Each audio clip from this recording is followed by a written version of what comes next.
James, obviously it's a time for teaching fundamentals, but I'm curious, compared to last year when you were installing a new offense, what are some things you can afford to do this year that perhaps you couldn't have a year ago?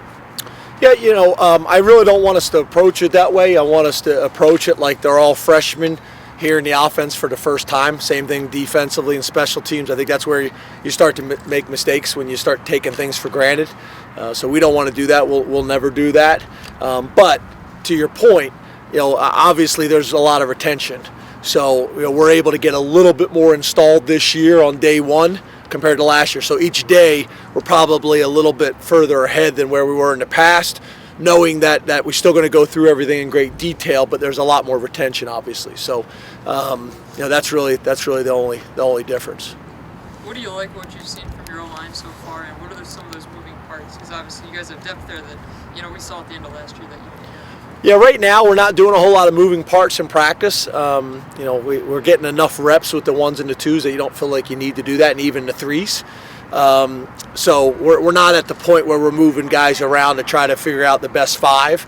We're just practicing at this point, and really how we've started practice in terms of who came out with the first team, who came out with the second team, and things like that at every position. That's pretty much stayed the same.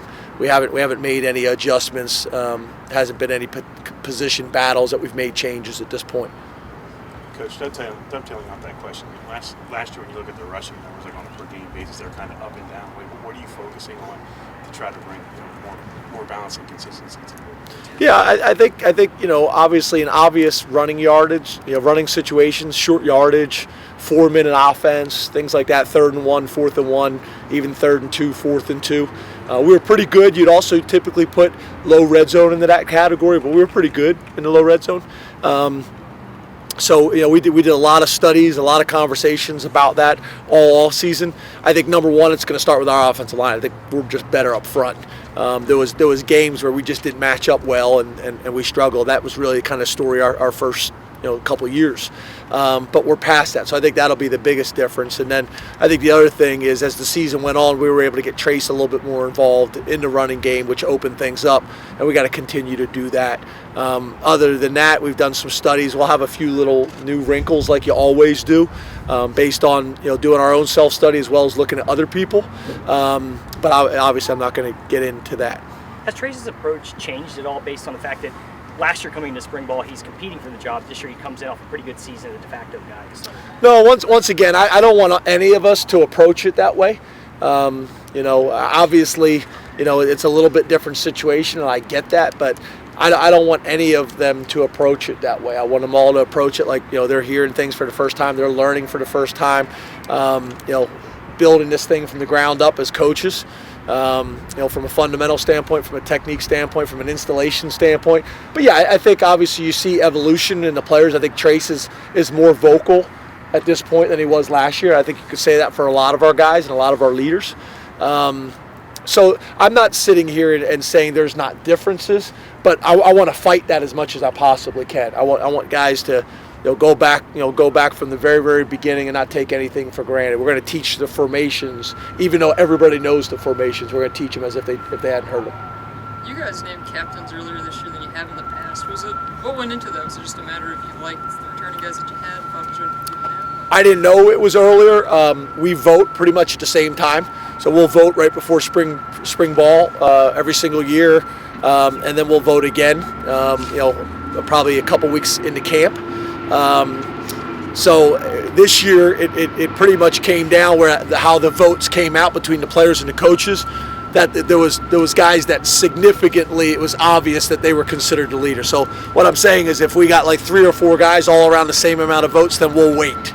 But if it's someone that, when you look at the votes, they obviously, from their peers as well as their coaches, were clearly the guy, then we'll make the decision and do it now and be able to go into the summer with some leadership already kind of in place. And then I think, as you guys know, we didn't do it last year, but I'd like to have 2 on offense, 2 on defense, and 2 on special teams. So this still gives us an opportunity between now and 2 weeks into camp for somebody else to kind of step up in all 3 phases as well. So we could be in a situation where we have 2 on each side of the ball. How is that adjustment for Lamont going, and how much is he benefiting from having some guys who have played a lot of football at those corner positions? I think it helps a lot. I mean, he's a different kid because he's already physically developed. It's not like he's 170 pounds, he's 190. He's got tremendous confidence, as we all saw in high school, but sometimes that kind of goes away when you get to college. That hasn't gone away. He's got a lot of competitive confidence. And he seems to learn well. Coach Galt mentioned that in the weight room. It's been the same thing on the field. He learns well. And he's made plays so far. So up to this point, it's been pretty good. You never know a week into this, does he hit the wall as the installations continue to build up? Haven't seen that yet. So it's been good. I think he'll put himself in a position with a really good foundation this spring and be able to go into the summer with confidence and have a chance to legitimately compete. It's hard, as a true freshman to show up in the summer and compete for a job. The fact that he's been here and been able to train and learn the stuff, it'll make him so much further ahead than those other guys when they come in. And then the other advantage is now those guys that are mid-semester guys can be kind of mentors to their freshman classmates that are coming in because they've already kind of been here. How is the position battle going at safety opposite Marcus? I know you'd mentioned Aaron is a guy who's gotten more mature. Monroe, how are those guys looking? What do you like what they're doing? Yeah, Aaron's been really good. He's so much more mature. He's so much more confident in kind of what we do and how we do things. Nick Scott has probably had as good of an off season as anybody on our team. So there's guys back there. It's nice to see Patrician back getting some good reps. So we feel like we got good depth. Garrett's another guy that we're excited about. So we're in a little bit different situation now, but it's not like at this point anybody's really kind of stepped out. We haven't done a whole lot of live work to kind of really evaluate it at the safety position. Coverage we're able to evaluate right now, but tackling such an important part of that position. So we're still kind of wait to be seen. What evolution have you seen from Saquon on the running backs? You used that word describing Trey. So. Yeah, I think that's a group where we got a lot of depth and we got a lot of talent. I think you guys know. I mean, it's not like Saquon's going to get a bunch of live reps during spring ball. We kind of know who he is. We got a number of guys like that we need to find out who the other guys are. So it's good having Jonathan Thomas back on the offensive side of the ball, and it's good him being healthy again. He showed some things. I think Mark Allen has had a really good spring so far, really good off season. So it's a good group. We feel good about it. We got depth, and we got talent, we got maturity at that position. Trace has said he spent a lot of time in the offseason in the film room, specifically, going over his reads in the passing game.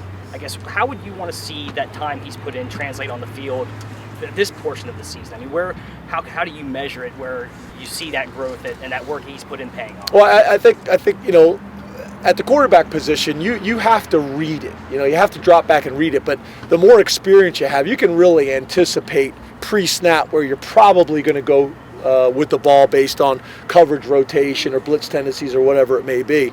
And you see that with him. He's just a lot more comfortable and a lot more confident. And I think the biggest thing for him is you look at his touchdown to interception ratio, it was really good. But when he had interceptions, they kind of came in bunches. So we gotta kind of cut that down. You cut these interceptions down in half. Then we're in a really, really good situation. We were talking about in the film room today. The other thing you look at is how many passes he threw where guys got tackled or fell inside the 5-yard line. It was almost like they had a deal with Saquon Barkley to fall down inside the 5 so Saquon could get as many touchdowns as possible. I think Saquon had something going in the locker room.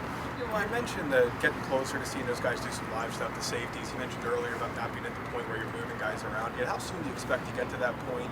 And do you have to hold guys back at all in terms of, you've talked a lot now about trying to keep them in the same place to where you were last year. Have you had to hold guys back at all? Have you seen them maybe come out a little bit more juiced up, I guess maybe the word, because of the season you had, or not really?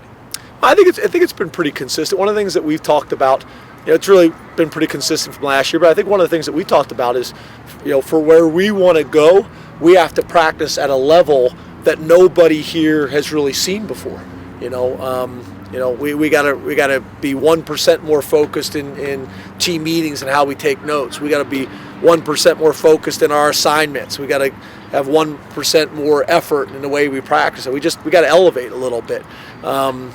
So that's something we talked about. What was the first question? Just in terms of when you get to see those guys live for the first time, have you had any scrimmages yet, or sort of when will you start that? This weekend? Sometime? Yeah, it's funny is there's all these rules about live hitting and you don't do a whole lot of that. At least we don't. In places I've been, you don't do a whole lot of it. I mean, we talked about limiting some of the guys, like Saquon and Jason Kabinda and Marcus Allen and Mike Gesicki from the live work.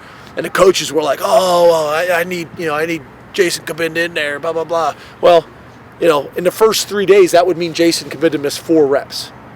So we just got to be smart there. We know who Jason is. We need to evaluate the other guys. So, we're just in a different position. I think the other thing is you'll see the spring game will be different this year. At least, I already started kind of doing the depth charts yesterday on that. Just a preliminary one, and I don't want to go 1s and 2s against everybody else. I want to go 1s versus 2s, and hopefully be able to be at the first time to be able to have a really competitive scrimmage. So that should be fun and that should be exciting, and I think that's what all 107,000 fans that will show up for the game want to see. We're going to break the record this year. Have you seen the 1% more, or talking about complacency? Is it too early to tell? Well, no. I have not seen that word. But that was kind of, today was the first day we talked about that. I felt like our first 4 practices, we got better. We did. All 4 practices, we got better. Today I talked about, okay, better is not good enough anymore. It's not just coming out and practicing well and getting better. There's a lot of teams around the country that are doing that. So what are we going to do to differentiate ourselves? And the challenges, just like last year we had some challenges in terms of no one ever playing in the Big Ten championship game. Well, we've done that now. So, but we still got to keep kind of elevating, we have not, there's nobody on this roster that's won a national championship. There's nobody on this roster that's won back-to-back Big Ten championships. There's nobody on this roster that's beat certain teams in our league. So we have to find a way. How can we kind of go in a direction that we haven't been before? That we need to be aware of that. I think that's important, that you discuss these things, you talk about these things, and say, what are we going to do to differentiate ourselves to continue to scratch, crawl, and chase the people that we're trying to chase?